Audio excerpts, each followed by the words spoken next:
హామీలు గుప్పించి మాట తప్పడం రేవంత్ సర్కారుకు అలవాటుగా మారింది. తాజాగా పంటల బీమా పథకం పైన రివర్స్ గేర్ వేస్తుంది.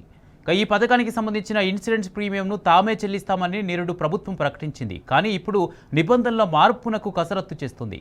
ఫలితంగా ప్రీమియం మొత్తాన్ని రైతులే కట్టాల్సి వస్తుంది. ప్రభుత్వ చిత్తశుద్ధిపై అనుమానాలు వ్యక్తమవుతున్నాయి.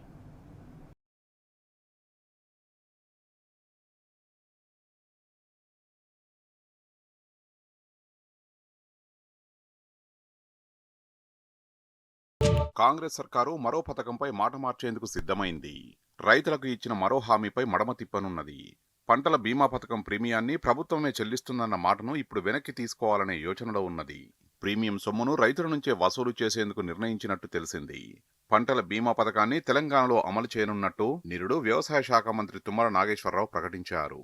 రైతుల ప్రీమియం వాటాను కూడా ప్రభుత్వమే చెల్లిస్తుందని ఆనాడే ప్రకటించారు. ఇందుకోసం ఏటా సుమారు 1500 కోట్ల రూపాయల వరకు అదనపు భారం పడుతుందని కూడా సర్కారు లెక్కలేసింది. ఏం జరిగిందో ఏమో గాని ప్రభుత్వం ఇప్పుడు మాట మార్చినట్టుగా తెలుస్తున్నది. ప్రీమియం వాటాను రైతులే చెల్లించేలా నిబంధనలో మార్పులు చేస్తున్నట్టు సమాచారం.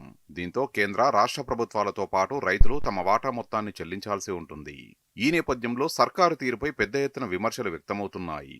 మాట ఇవ్వడం తప్పడం కాంగ్రెస్ ప్రభుత్వానికి పరిపాటిగా మారిందని ఆగ్రహం వ్యక్తమవుతోంది.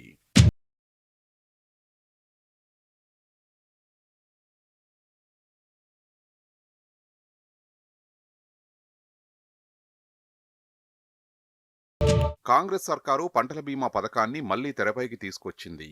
ఏప్రిల్ 23న పంటల బీమాపై సమీక్ష నిర్వహించిన మంత్రి తుమ్మల మళ్లీ విధి విధానాలు రూపొందించాలని అధికారులను ఆదేశించడం గమనార్హం. దీంతో ఈ పథకం అమలుపై నీలినీడలు కమ్ముకున్నాయి. ఫసల్ బీమా పథకాన్ని ఇతర రాష్ట్రాలు ఏ విధంగా అమలు చేస్తున్నాయో అధ్యయనం చేయాలని, కంపెనీలు సత్వరమే పరిహారం చెల్లించేలా ఎలాంటి చర్యలు తీసుకోవాలో పరిశీలించాలని ఆదేశించారు. దీంతో పాటు అన్ని రకాల ప్రధాన పంటలకు బీమా అమలు చేస్తే ప్రభుత్వంపై పడే భారాన్ని కూడా లెక్కించాలని ఆదేశించారు. వాస్తవానికి వీటన్నింటిపై గతంలోనే కసరత్తు మొత్తం పూర్తి చేశారు. మళ్లీ ఇప్పుడు కొత్తగా ఆదేశాలు జారీ చేయడంపై అనుమానాలు వ్యక్తమవుతున్నాయి.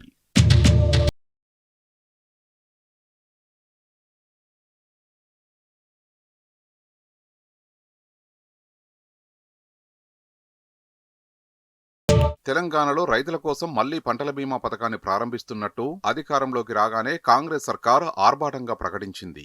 ఈ మేరకే కేంద్ర పథకమైన ప్రధానమంత్రి ఫసల్ బీమా యోజనలో చేరింది. దీంతో 2023-24 యాసంగి సీజన్ నుంచే పంటల బీమా పథకాన్ని అమలు చేసేందుకు చర్యలు కూడా చేపట్టింది.